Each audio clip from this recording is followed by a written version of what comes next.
लोग करना क्या चाह रहे हैं? डरा रहे हैं आप लोगों को? ये लिंचिंग क्या होती है और संसद में इस तरह से बात करेंगे आप?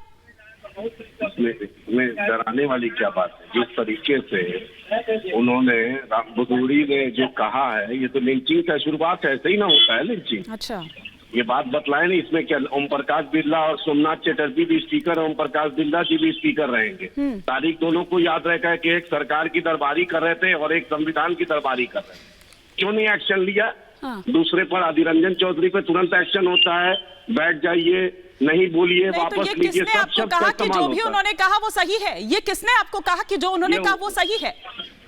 अरे भाई सही है ये बात तो कोई दुनिया बोलेगी। अगर कोई ये बात सही बोलेगा तो इंसान वो इंसान ही नहीं रहेगा। मुझे ये बताइए कि कल को किसी मुसलमान की संसद में भी मॉब लिंचिंग हो सकती है, इसका मतलब क्या है? और 24 तक आप रुक जाइए, रहने लायक नहीं बचेंगे। ये किस तरह के बयान आते हैं?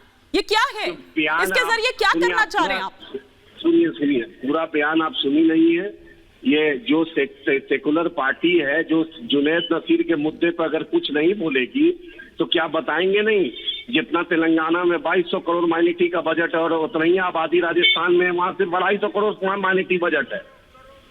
क्या लोग को बोलेंगे नहीं? बिहार में जो चेतन कुमार ने मारा, उसको बिहार सरकार ने 1 रुपया आज तक नहीं दिया और तेलंगाना सरकार ने उसको नौकरी दिया, पैसा दिया, कंपनसेशन दिया। तो क्या ये बात जनता को नहीं बताएंगे कि इनके दोहरे मापदंड है? क्या राहुल गांधी वायनाड जीते? क्या ये बात गलत है क्या कि मुसलमानों के वोट से जीते? जहां पर जनता दिखा रहे थे वो चुनाव हार गए। क्या नरेंद्र मोदी की कथनी और करनी में अंतर है? ये बात सच्चाई नहीं है क्या? मोदी जी सिर्फ बोलो।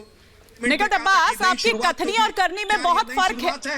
हाँ, सबका साथ सबका विकास कहाँ गया आपका? वो ये कह रहे हैं कि नफरत का खेल तो दरअसल आप लोग खेल रहे हैं। ठीक है, अब आपकी बात का जवाब ले लेती हूँ आदिल। नहीं, हम लोग क्या खेलेंगे? हम तो एक्सपोज करेंगे मोदी जी को भी। आपकी बात पर सवाल सर सुनिएगा तो सही ना, पहले सुनिए तो सही। क्या अनइंटरप्टेड टाइम मांग सकती हूँ आपसे?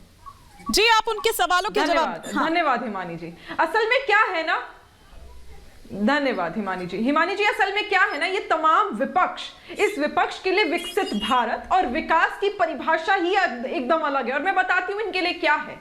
अगर चंद्रयान 1 का लैंडिंग पॉइंट का नाम रख दिया जाए जवाहर पॉइंट, तो वो विकसित भारत है। लेकिन वहीं चंद्रयान 3 और 2 का लैंडिंग पॉइंट का नाम तिरंगा और शिव शक्ति पॉइंट रख दिया जाए तो वो अविकसित है। CWG में करोड़ों का घोटाला हो जाता है तो वो विकसित भारत है। लेकिन G20 के बाद तमाम विश्व में जितने भी राष्ट्रीय अध्यक्ष है अलग अलग देशों के, वो भारत को नमन करते हैं तो वो अविकसित है।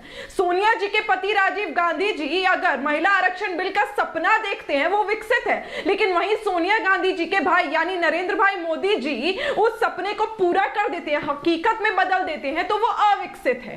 370 हटने से पहले लाल चौक पर पत्थरबाजी होती है तो वो विकसित है। आतंकवाद कश्मीर में पनपता है तो वो विकसित भारत है। लेकिन 370 हटाने के बाद वहां के लोग मुख्य धारा से जुड़ जाते हैं और शान से लाल चौक पर तिरंगा लहराया जाता है तो वो अविकसित है। देखिए, वहां पर करोड़ों का घोटाला, चाहे गद्दों में काला धन भरा जाता था यूपीए की सरकार में, तो वो विकसित भारत था। लेकिन आज यूपीआई के माध्यम से सारा ट्रैक रिकॉर्ड है तो वो अविकसित है। लगातार ये लोग विकास की परिभाषा को बदलते हैं, राजनीति करते आए हैं। लिंचिंग की जो ये बात कर रहे हैं, लगातार हमने देखा है कि किस प्रकार भड़कालू भाषण देते आए हैं। के घर में गए मोदी जी भारत की परिभाषा। लेकिन निगत अब्बास, ये ठीक बात है, आपने जो तमाम बातें गिनवाई है वो अभी जयपुर में भी बोल रहे हैं प्रधानमंत्री नरेंद्र मोदी, भोपाल में भी उन्होंने कहा।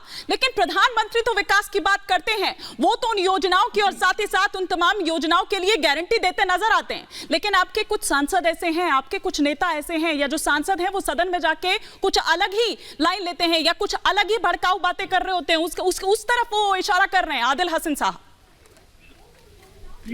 हिमानी जी, इनसे पूछिए ना कि उन्हीं से पूछा है सर, उन्हीं से पूछा। जिस बात के बारे में आप चर्चा कर रही हैं हिमानी जी, हिमानी जी मेरे से सवाल पूछा है तो मैं ही ना जवाब दूंगी। इनको बोलिए थोड़ी देर के लिए चुप हो जाएं। सुनिए, बिल्कुल आपने सही कहा और यही कारण है कि पार्टी ने एकदम इसके ऊपर तुरंत एक्शन भी लिया है। कारण बताओ, नोटिस भी हमारे सांसद को दिया गया है